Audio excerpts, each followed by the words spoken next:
Hey now YouTube, Joey brings it back again. Cali coming at ya from the West Coast, the best coast on this gorgeous, absolutely gorgeous Easter weekend 2019. I can't wait. Spend time with the family. It's gonna be so much fun, so relaxing, so much love. It's gonna be great. I'm excited, man. Tomorrow, Sunday, Easter Sunday. And I got a little bit of time here, guys. I just got done with my busy time, my tax season, 90 days to make 90% of your annual income. That's what I just made it through. Man, thank God, another tax season in the books, guys. You know, I'm healthy, I didn't get sick, I was able to work. So I have a lot to be thankful for. I'm blessed. Get to spend more time now with the fam, do the things that I love, coach my kids' soccer teams, just relax, man. And spend a little bit more time here on the tube with my hobby. I got a lot of videos that I want to make. I got a million cards that I want to submit to PSA and PSA DNA. I got a million cards that are there already. I got about 3 or 4 bulk submissions in there right now. I got a lot of my buddies' cards in there. All of my buddies that won the Joey Brings It contest giveaway, where I was giving away the PSA free rating. Your guys' cards are in there. They're just in bulk submissions, guys. So be patient. I'm on top of it. As soon as they start trickling in, they're at about 90 days. I think that's what the 85 or 90 days is the going time frame right now for PSA and the bulk submissions. But they're in there, guys. I'll keep an eye out for them. But hey, man, I'm so happy. Like I said, I'm going to have time to make videos, time to watch your videos, time to comment on the people who have been commenting on my videos. I haven't had time to do that. Enter a contest or 2. I can't wait, guys. It's going to be a lot of fun. So, the way I like to say here on my channel, guys, it's Joey Brings It. We're talking cards. West Coast Cali, here we go. All right, guys, I got a really cool card in during this time frame that I've been working. I've been saving to show you guys. I think it's going to be pretty cool. I'm going to set it up with a little video the way I like to do it here on my channel. Let's see if I can get this to play. My internet, my Wi-Fi, as my wife says, it's been pretty slow lately. Let's see what we got, guys. Here we go. But I'm sure that's why Tommy Lasorda changed outfield. Lynn swings through it. Base runner going through, and Richie Zisk is thrown out by Ted Simmons after the top half of the first inning. 2-0 American League.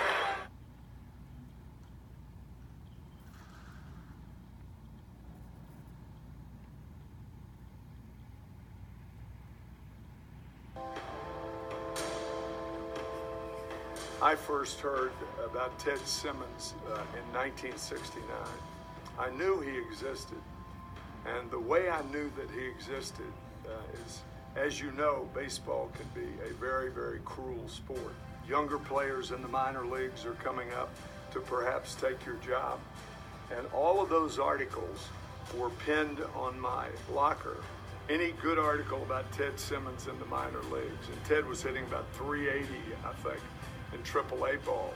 So that's how I heard of Ted Simmons, that here's the guy who is going to be the heir apparent to your job. That era, you would say, okay, there's Johnny Bench, and we know how great Bench is, and then everyone else, and then Ted Simmons. And so the debate wasn't even, is he a Cardinal Hall of Famer? That day in the room, there was a greater debate about whether he should be in Cooperstown, let alone a Cardinal Hall of Famer. I just think his only crime was being second best to the best ever in Johnny Bench. His numbers from that catcher position and what he did in the game certainly merit a longer look by Cooperstown, and I'm shocked that he hasn't gotten more support through the years for induction in the National Baseball Hall of Fame. And to be able to catch in this town as often as he did, as the regular catcher, and to be able to hit like he did was phenomenal. Almost 2,500 hits. If you look at his home run total, it was in the high 200s, but look at the park he played in. Only Yellowstone was the harder park to hit a home run in than Busch Stadium in the old days. Played every day. He was tough. He was a terrific switch hitter. He talk about the top 10 or 12 switch hitters of all time, he's in that list. He was a force unlike any other than Johnny Bench behind the plate. I had an opportunity to play with Teddy in 1973. I have never, before or since, seen a young hitter center the ball on the barrel of the bat any better than Ted Simmons did. This is a nice honor for Ted Simmons to get, for somebody to get, because it recognizes what he contributed to the Cardinals, but also puts him in a Hall of Fame, which is a title that he's long deserved. He's one of the best hitting catchers ever. You know, you can make a very good case that he belongs in Cooperstown, so definitely deserving to be in the Cardinals Hall of Fame. He should have been in the Hall of Fame, and thank goodness he's in this one because he's the greatest Cardinal catcher of all time. All right, guys. So that's the little snippet that I wanted to show you guys. You know, these guys could explain it much better than I about the merits and the, you know, the reasoning and the greatness of this catcher, guys. A catcher of my generations, man, watching him growing up in the 80s, a top notch, like it said in the video, man. We're talking second to none other than Johnny Bench, the greatest. Check this out, guys. So happy to add this to my collection. We're talking none other than 1971 Topps Ted Simmons rookie autograph, and of course PSA DNA authentic autograph Gem Mint 10. Man, I've been waiting a long time to get this card. This card, I will be honest, I had to pay up and pay the premium on it. It was already graded, already slabbed. I usually don't do it that way. You know, I try to find deals. I'm pretty good at picking good autographs and getting high grades with them, but I kind of don't mess with the 1971 Topps. Usually don't mess with the 71 Topps greatest moments. Here's my reasoning, guys. Everybody knows about the conditioning issues with this set. You know, with the chipping, with the black borders, even the centering, it's so difficult to get cards in a high grade. So what happens back in the day, it doesn't happen today because everybody knows not to do that. But back in the day, and I will admit that even I, as a kid, was guilty of it with a lot of my cards. It's so easy to get a black Sharpie. Back in the day, it was a Bic felt tip marker, and just go across the edges and make it look so brand new, make the card look gem mint. But as the time passes, that Bic marker fades, and it's so obvious when these cards are touched up, and sometimes not so obvious, but to the point where if you're going to be spending, you know, a big amount for whatever your budget is, your big amount might be $40. If you're going to spend more than your budget allows on a card from 1971, man, don't mess around. Get it already slabbed by PSA. That's what I did with this beauty, and the actual card is not too shabby. I did not want to risk getting either through the mail or a card already signed and then sending it into PSA DNA and, you know, getting it returned. Not only losing the $20, but wasting 3 months to do it and getting it returned, you know, that grade that they do, because the card is not authentic.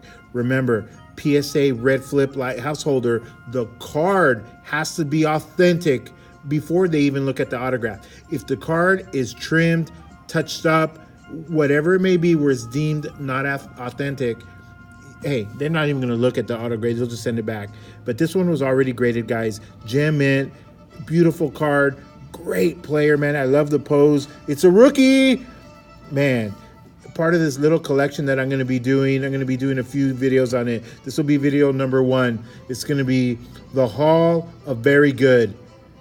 And believe me, guys, as the years go on, a lot of guys on this list are going to be trickling into the Hall of Fame. Not all in the same year, not all maybe even within our lifetimes, but geez Louise, if Harold Baines can get in, and no offense, Eric, those back pages, if Harold Baines can get in, Ted Simmons could get in. And like I said, this series is going to be the Hall of Very Good. A lot of the guys that I'm going to show in this series are going to be able to get in, sooner or later. Hopefully sooner than later, so we can actually see it and within our lifetimes. And just remember these guys. This guy was badass, second to none, only to Johnny Bench, guys. But great catcher.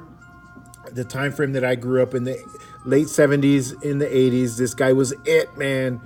Ted Simmons, future Hall of Famer, in my opinion. Tell me what you guys think. What do you think about his chances? What do you think about the card? What do you think? Is it okay that I spent the premium, over $100 for this card, whereas I could have got it TTM, whatever, maybe for $20, $30. But man, taking the risk of wasting my time, wasting my money, and get this card and it's not authentic, nah, man, don't do it. Can't do it. 1971 Topps will always go in my book as cards that you need to buy already slabbed. PSA for life. This guy's a future Hall of Famer. Hey guys, it's Joey Brings It. Wishing everybody a happy Easter this weekend. I'm going to have a bunch of videos lined up, man. I'm going to start bringing it the way I like to do it on my channel, guys. I hope you guys enjoy the weekend, enjoy my videos. Hey man, let's keep pumping up the hobby. Let's get ready to go to the National. I can't wait to meet a lot of you guys. Okay, guys, everybody signing off from Cali, West Coast. Just talk a little bit about one card today, but hey, I got more in the pipeline. Everybody be good, be safe. Big love. It's Joey Brings It, West Coast. See ya.